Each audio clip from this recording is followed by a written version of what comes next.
하나님의 말씀 고린도전서 12장 12절에서 31절 말씀입니다. 몸은 하나인데 많은 지체가 있고 몸의 지체가 많으나 한 몸임과 같이 그리스도도 그러하니라. 우리가 유대인이나 헬라인이나 종이나 자유인이나 다 한 성령으로 세례를 받아 한 몸이 되었고 또 다 한 성령을 마시게 하셨느니라.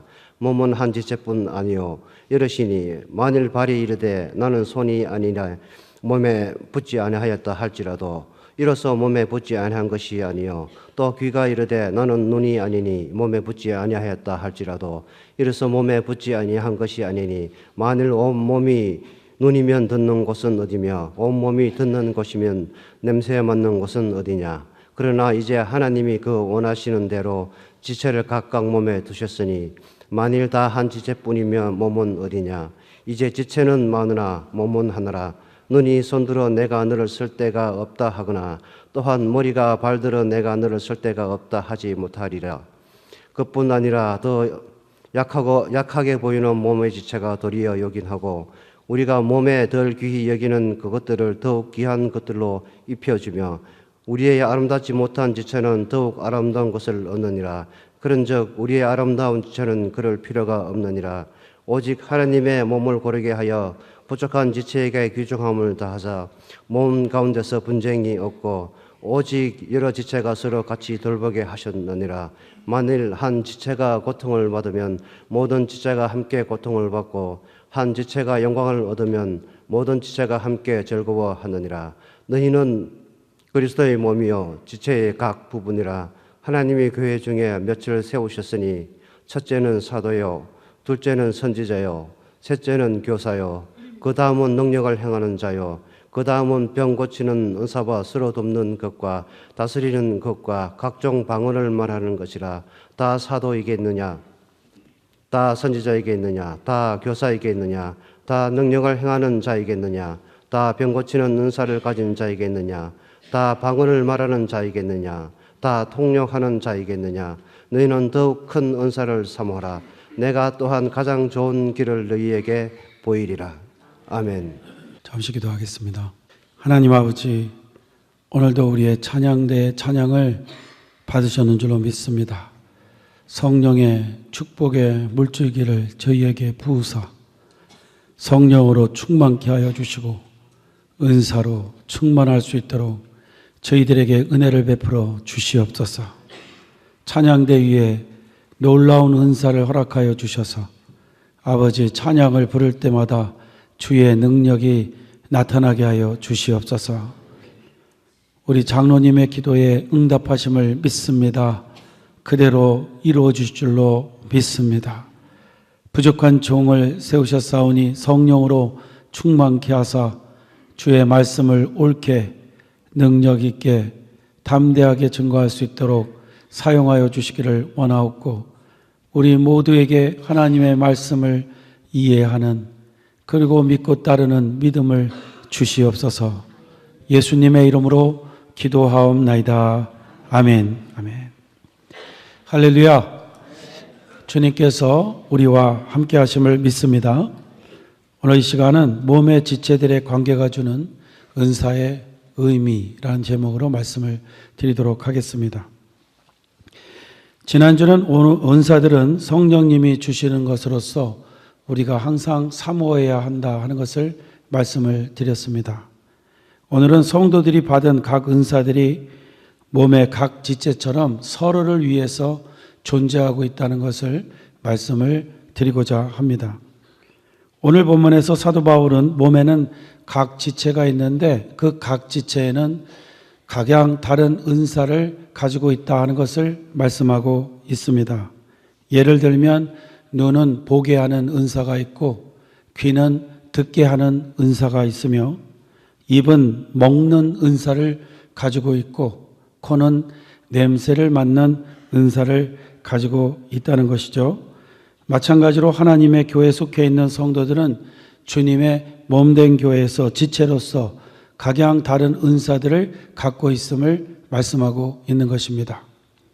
어떤 사람은 가르치는 은사를 갖고 있고 어떤 사람은 방언의 은사를 갖고 있고 어떤 사람은 병 고치는 은사를 갖고 있고 어떤 사람은 예언의 은사를 갖고 있고, 특별한 것은 어떤 사람은 서로 돕는 은사를 가지고 있다는 것입니다. 이 외에도 여러 가지 각양 다른 은사들이 우리에게 주어져 있다는 것이죠. 물론 몸의 각 지체들이 눈에 띄지 않는 은사를 갖고 있는 것처럼 성도들 중에는 눈에 띄지 않는 은사를 갖고 있는 분들도 있다는 것을 우리는 기억을 해야 됩니다. 저는 그런 것으로 우리 몸의 지체 중에 히프를 생각해 봤습니다. 그것은 무슨 은사가 있는 것일까요? 그냥 모양으로 있는 것입니까? 아니죠. 히프는 우리가 앉아도 아프지 않도록 하는 은사를 갖고 있는 것입니다. 그게 없으면요, 앉을 때마다 뼈가 눌려가지고 앉을 수 없습니다. 여기 앉아서 예배를 드리기가 불가능해집니다.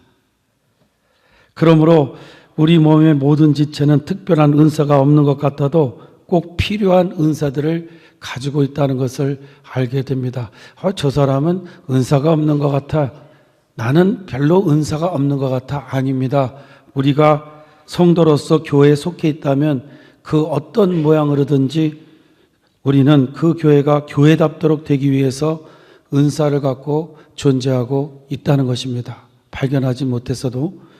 그러므로 사도 바울이 오늘 본문을 통하여 말하고자 하는 것은 첫째로는 서로에게 있는 은사를 다른 성도들과 서로 비교해서 자신을 드러내려는 행동을 하지 말라는 것과, 자신이 주님의 몸인 교회에 속해 있는 성도들에게 서로 유익을 주는 유기적인 존재로서 존재하고 있다는 것을 잊지 말아야 한다는 것입니다. 나 자신이 은사가 없는 것 같아도 나 자신이 뭔가를 위해서 하나님이 이 교회, 주님의 몸된 교회 지체로 이렇게 붙게 해주셨다는 것이죠. 그 증거로 우리 몸의 각 지체를 보면 자신을 위해 일하는 것은 하나도 없습니다. 입은 먹는 일을 하지만 결국 입에 남는 것은 아무것도 없습니다. 입이 갖는 것은 아무것도 없다는 겁니다. 다 식도를 통하여 위로 보내는 거죠. 그러면 위는 그것을 소화시켜 그 영양을 다 다른 기관으로 보내게 됩니다. 그렇게 되면 자연스럽게 몸과 각 지체들이 다 건강하게 유지가 되는 겁니다. 입이요, 자기가 먹은 것을 위에게 주지 않겠다고 입에만 담고 있다면 어떤 일이 벌어질까요? 이상하게도 그 입은 부르트게 되고 영양이 오지를 않아서 망가지게 되는 것입니다. 입은 자기의 은사, 그 먹고 씹는 은사를 통해서, 식도를 통해서 위로 반드시 자기가 가진 것을, 은사를 사용해야 되는 것이죠. 그래야 자신도 건강하게 되어질 수 있다는 것입니다. 그러므로 지체 중에 하나라도 망가지면 다른 기관에 엄청난 영향을 준다는 것을 알게 됩니다. 그런데 이런 몸의 각 장부만 서로를 위해 존재하는 것은 아닙니다. 눈에 보이는 지체인 오른손이나 왼손, 발들도 다 자신들을 위하여 일을 하지 않습니다. 아니, 자신들을 위해서 일을 할 수가 없는 존재들입니다. 잘 보십시오. 제가 아침마다 와이셔츠를 입는데 와이셔츠 그 왼쪽의 단추, 이 손의 단추를 보이시죠? 자, 왼손이 끼울 수 있습니까? 이거 바보 같잖아요. 안 돼요. 그리고 이거 어떻게 돼요?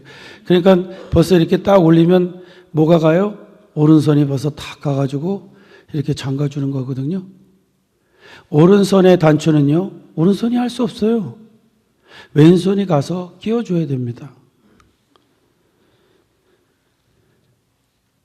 그러니까 오른손은 오른손을 위해서 할 수 있는 일이 없습니다. 오른손은 왼손을 위해서 존재하고 있고 왼손은 오른손을 위해서 존재하고 있는 것입니다. 손은 그런 일만 하지는 않아요. 그런데 몸이 넘어지려고 하면 얼굴이나 머리를 가려주면서 때때로 자신을 희생시키기도 합니다. 땅에 떨어져서. 눈을 앞을 보게 하여 몸이 가고자 하는 곳으로 가게 만들고요. 발은 눈이 가고자 하는 곳을 향해서 가게 됩니다. 이런 것을 보면 하나님은 우리 몸의 지체를 만드실 때 다른 지체를 섬기기 위해서 만드셨음을 알게 되는 것입니다. 하나님이 우리에게 은사를 주신 것은 우리 자신을 위해서 사용하라는 것이 아니라 주님의 몸된 교회 지체들을 위해서 사용하라고 말씀하고 있는 것이죠. 잘 사용하면 자신이 열매를 거두게 되는 것이죠. 건강하게 된다는 것을 말씀하고 있는 것입니다. 그러면 받은 은사는 없는 것 같고 나하고 항상 보면 부딪히고 맞지 않는 사람들을 볼 때는 어떻게 해야 될까요? 서로를 다 이렇게 섬기기 위해서 존재하고 있다고 그러는데 어떤 사람은 만나기만 하면 부딪히고 은사가 없는 것 같아요. 오늘 본문은 말씀하기를 우리는 몸에서 조금 열등하게 떨어지는 지체를 보면 그것을 더 아름다움으로 꾸미게 된다는 것을 말하고 있습니다. 만약에 이마에 상처가 있는 분은요, 어떡합니까? 그냥 다니시는 분은 별로 없어요. 머리카락을 쫙 이렇게 이쁘게 내려가지고 가리죠. 그리고 어떤 분은 멋있는 모자를 씁니다. 왜냐? 그것이 자기의 지체이기 때문에 그 부족하다고 생각하는 부분은 더 아름답게 꾸민다는 것이죠. 마찬가지로 우리 성도 중에 어떤 분이 조금 성격이 뭐가 나고 남다르면 그것을 가려주는 모습을 가져야 되는 것이 주님의 몸된 교회 지체로서의 역할이 되어야 된다는 것을 말씀하고 있는 것입니다. 항상 여기가 좀 이상하면 이렇게 가리잖아요. 그렇잖아요, 손으로. 그 이유는 그 성도도 우리 주님의 몸된 지체이기 때문이고 필요한 사람이기 때문이라는 것입니다. 제가 매주 받아보는 따뜻한 사랑 이야기라는 글에 이승헌이라는 분이 부정적으로 보이는 사람을 다음과 같이 긍정적으로 봐야 한다는 글을 기록하였습니다. 첫째, 소심하다고 생각되는 분들을 긍정적으로 보기 위해서는 신중하다로 봐야 한다는 겁니다. 소심하게 보이는 분은 매사에 신중합니다. 그래서 사람이 답답할 정도로 매사에 결정을 하지 못하고 질질 시간을 끄는 것을 보게 됩니다. 아우, 답답합니다. 성질이 급한 사람이 보면. 그런데 신중한 분은 사람을 답답하게 할지라도 사전에 문제를 미연에 방지하게 하는 그런 일들을 하기도 합니다. 그러므로 교회에는 매사에 신중하여 말리는 분도 필요하다는 걸 말하고 있는 것이죠. 두 번째는 신경질적인 사람은 예민하다로 봐야 한다는 겁니다. 이런 분은 작은 것도 결코 작은 것으로 여기지 않지요. 물론 어떨 때는 너무 예민하게 반응해서 옆에 사람을 피곤하게 만들기도 합니다. 아니, 오버센스를 해가지고 막 넘겨잡고 막 이상한 소리를 하는 분들 있잖아요. 예민한 분들이죠. 그러나 이 성격을 잘 적용하면 교회가 작은 실수를 하지 않게 되고 특별히 소외당하는 자들을 잘 보살필 수 있다고 합니다. 그래서 교회를 건강하게 이끌어 갈 수가 있다는 것이죠. 세 번째로는 성급하다고 생각되는 분은 에너지가 넘치는 사람으로 봐야 된다는 거예요. 이런 분들을 보면 주로 무슨 일을 해나갈 때 무조건 돌진형입니다. 그래서 주로 하는 말이 뭐냐면 그냥 하면 되는데 뭐 그렇게 말이 많냐고 그렇게 말합니다. 그래서 때때로 무모할 정도로 보이기도 합니다. 그러나 이런 분들이 주로 하는 일은 무슨 일이든지 시작하게 만든다는 겁니다. 그래서 언제나 새로운 일을 시작하게 하는 역할을 합니다. 네 번째로는 몽상적이다고 생각되는 분은 상상력이 풍부하다로 생각을 하셔야 된다는 거예요. 이런 분들은 주로 많은 상상력을 발휘하기 때문에 사람들이 엉뚱하게 생각할 때가 많아요. 아유, 어떻게 저런 생각을 다 하지? 너무 엉뚱해. 그런데요, 어떨 때는 남이 생각지 못하는 아이디어를 갖게 하는 겁니다. 그러므로 이런 은사를 받은 사람은 그 나름대로 하나님 나라에 유익하다는 거예요. 다섯 번째는 제 멋대로다고 생각되는 분은 독립적이고 자발적이다로 생각을 하셔야 된다는 거예요. 이런 분들을 보면 어떨 때는 무례하게 보이기도 합니다. 그리고 협동적이지 않아요. 뭔가 같이 하려면 함께 하지 않습니다. 이런 분은 남과 협동하는 일을 잘 못한다고 그랬죠. 그러나 이런 분에게 혼자 할 수 있는 일을 맡기면 잘 해내는 경우가 많습니다. 그래서 이런 사람도 하나님 나라에 유익할 수 있다는 거예요. 마지막으로 산만한 사람처럼 보이는 사람은 창의적이다라고 생각을 해야 된다는 겁니다. 이런 분의 모습은 언제나 한 가지를 끝내려면 시간이 걸린다는 거예요.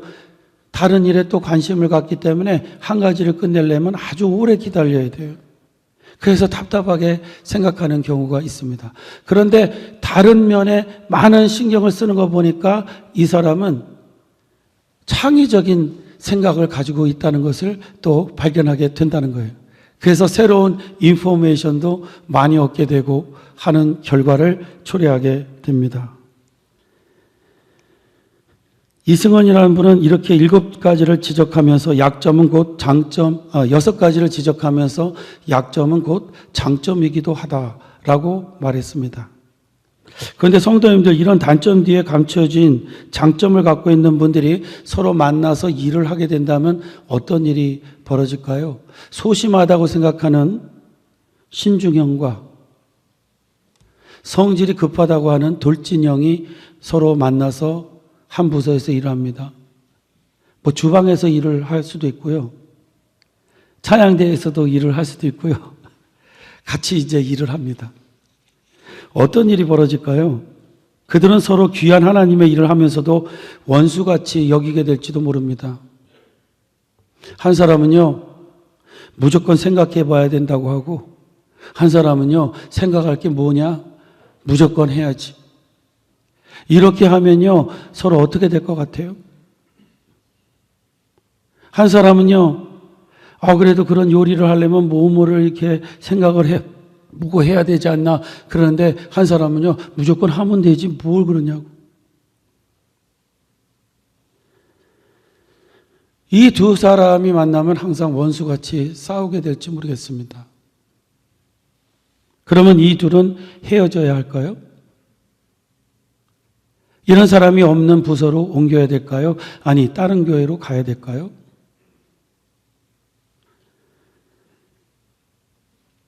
물론 그들은 함께 존재해야 됩니다. 그것이 하나님이 자신의 뜻을 이루어 나가시는 길이고 뜻이기 때문에 그렇습니다. 저는 지난주에 동물의 세계에 천적이 있다는 것을 살펴본 적이 있습니다. 천적이란 어느 동물을 제거하기 위하여 존재하고 있는 것이죠. 그리고 그렇게 천적이 존재하는 것은 동물 생태계의 밸런스를 맞추기 위함이라는 것이죠. 이 타락한 세계에서 동물들의 생태계의 밸런스를 맞추기 위해서는 천적이 필요하다는 거예요. 그러니까 어느 동물이 마냥 늘어가기만 한다면 생태계가 위험해지므로 그것들의 숫자를 맞추기 위하여 천적이 존재한다는 겁니다. 그래서 보니까 타란툴라라는 거미에게도 천적이 있다고 합니다. 타란툴라는요, 도미니카에서도 가끔 보는데 엄청나게 큰 거미입니다. 이거 한번 물리면 사람은 목숨을 잃게 됩니다. 그런데 그런 것이 많아지면 얼마나 생태계가 위험하겠습니까? 그런데 그것을 죽이는 천적이 동물의 세계에 있다는 거예요. 그 천적의 이름은 와습이라고 하는 모기 종류의 작은 곤충입니다. 그런데 그 곤충은 인간에게는 위험하지 않은데 타란툴라만 만나면 천적이 된다는 거예요. 이 조그마한 것이 타란툴라를 물어 죽이고 먹이로 삼는다는 거예요. 그래서 와습을 타란툴라의 천적이라고 그렇게 생태계에서는 말하고 있습니다.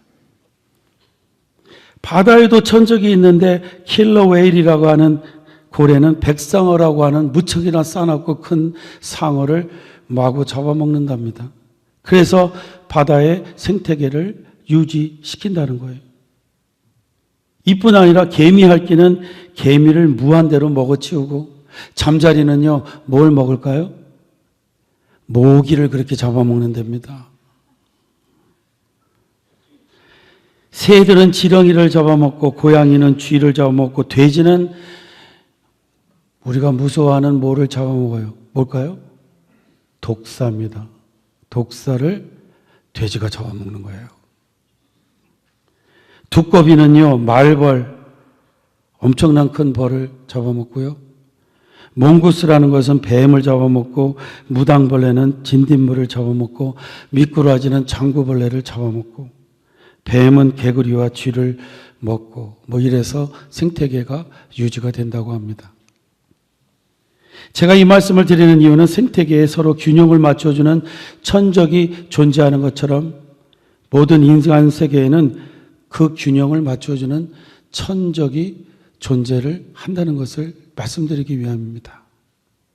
왜 내 삶에는 저 사람만 없으면 될 것 같은데 왜 저 사람은 꼭 내 옆에 있어서 이렇게 힘들게 하는 것일까? 타락한 세계에서는요, 그 천적이 꼭 존재해야지만이 내 인생의 삶을 밸런스를 맞추게 한다는 거예요. 교회에서는 이 천적 관계가 없을까요? 있어요. 아까 말씀드렸잖아요. 돌진년하고 수십 명이 만나면 원수같이 싸운다니까요. 물론 교회에서의 천적은 죽이고 먹히는 일은 아니지만 서로의 단점을 견제하여 균형을 맞추어지는 일을 한다는 것입니다. 그러므로 나하고 맞지 않다고 하여 필요 없는 존재가 아닌 겁니다. 제거하거나 도망을 쳐서도 안 된다는 거예요. 이런 말이 있습니다. 나와 맞지 않는 사람을 제거하거나 피하면 그와 같은 자가 반드시 둘이 생기게 된다고 그래요. 하나를 제거하고 하나를 피하면 둘이 나타난다는 거예요. 왜냐? 세상으로부터, 타락한 세상으로부터 오염된 나의 단점을 막고 장점을 극대화하기 위하여 하나님께서는 이렇게 우리의 삶을 인도해 가시기 때문이라는 것이죠. 도망을 치는데요, 세상에는 갈 곳이 없어요. 똑같은 사람이 계속 있기 때문에 그렇습니다. 10명이 모인 교회에는 안 그런 것 같습니까? 똑같습니다. 거기에도 우리하고 맞지 않는 사람이 꼭 있는 거예요.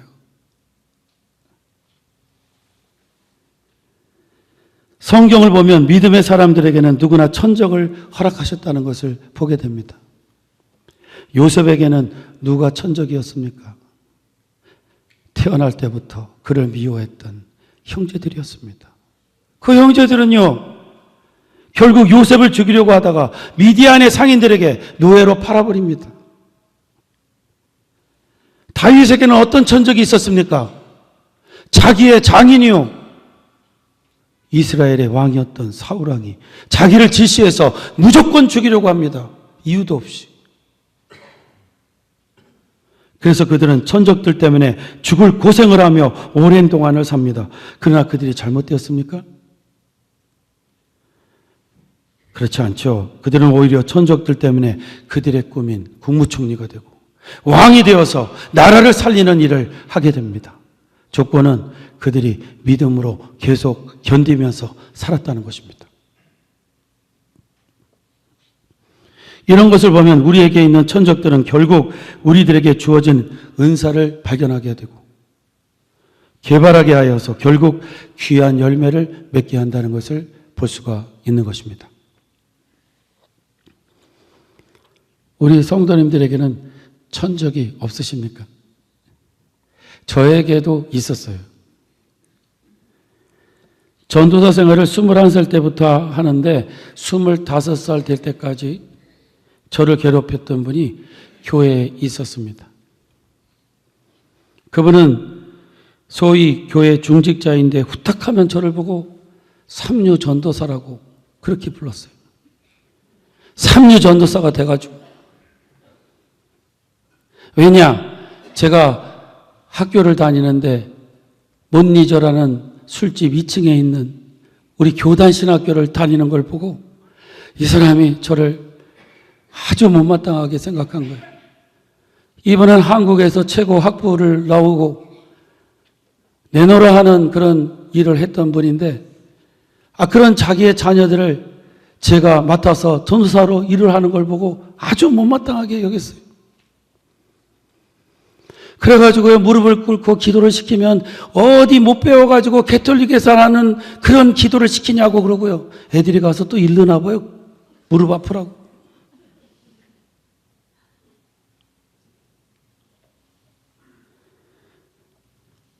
금식 기도 시키면 무슨 고행주의냐고 또 못 배워갖고 그런다고 그러고. 그 삼류 전도사 소리를 제가 몇 년을 들었어요. 그러니 저는 노상 억울해서 울며 살아야 했죠. 성질대로면 한마디 해주고 싶고 싸우고 싶은데 전도사니까 그럴 수가 없잖아요. 그래서 그런 일을 당할 때마다 노상 울면서 기도를 해야 했습니다. 그러면서 내가 이 소리를 듣지 말고 살아야지 생각하며 열심히 공부를 하게 되었고, 결국 그분이 말하는 인류라고 말하는 신학교에 제가 가게 됐어요. 그러니까 그분은 나로 하여금 술집 2층에 있던 신학교에 만족하지 못하게 하고 더 좋은 신학교에 가고자 하는 마음을 일으키는 역할을 했던 것이죠. 얼마 전에 만났어요. 로스앤젤레스에서. 그게 몇 년 전입니까? 도대체 1981년도니까 1년도부터 85년도 사이니까요. 정식으로 사과를 하시더라고요. 그렇지만요, 제 마음에는 미운 마음이 없었습니다.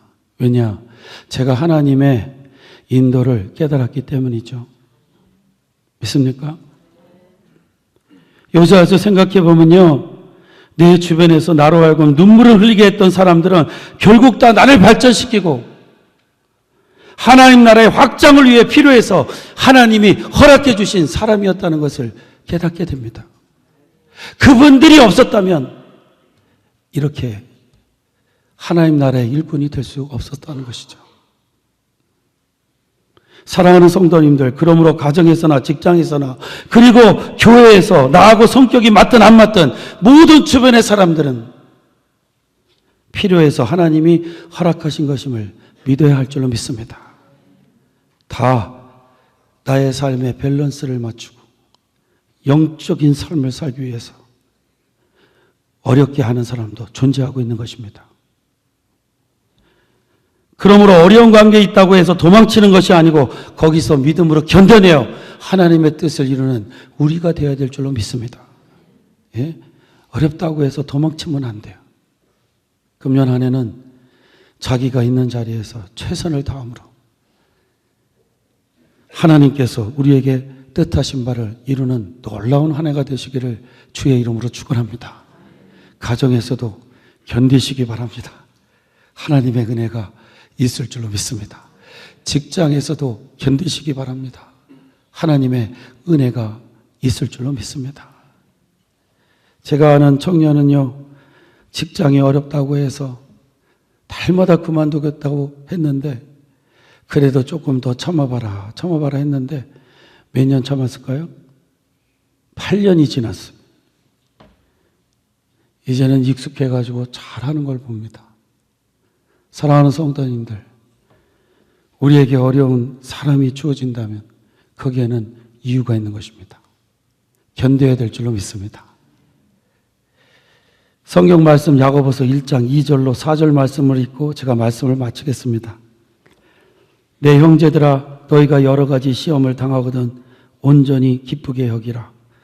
이는 너희 믿음의 시련이 인내를 만들어내는 줄 너희가 알미라. 인내를 온전히 이루라. 이는 너희로 온전하고 구비하여 조금도 부족함이 없게 하려 함이라. 믿습니까? 기도하겠습니다. 하나님 아버지, 누구나에게 은사를 주셨음을 감사하며 우리에게도 은사를 주셨음을 믿습니다.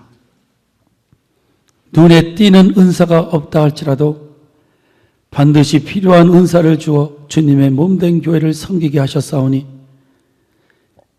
그 뜻을 이해하고 열심히 섬겨서 우리의 은사가 열매를 맺는 것을 보게 하여 주옵시고, 나에게 어려운 사람이 주변에 있다 할지라도 거기에는 이유가 있으므로 참고 견딜 때 하나님의 역사가 요셉처럼 다윗처럼 일어나게 된다는 것을 믿으며 견딜 수 있는 믿음을 주시옵소서. 우리의 삶에 모든 것이 유익이 되고 귀한 일을 이루는 모든 것을 갖춘 사람으로 만들어 가실 줄로 믿습니다. 우리에게 놀라운 믿음을 주사 참을 수 있는 믿음을 주시옵소서. 예수님의 이름으로 기도하옵나이다. 아멘.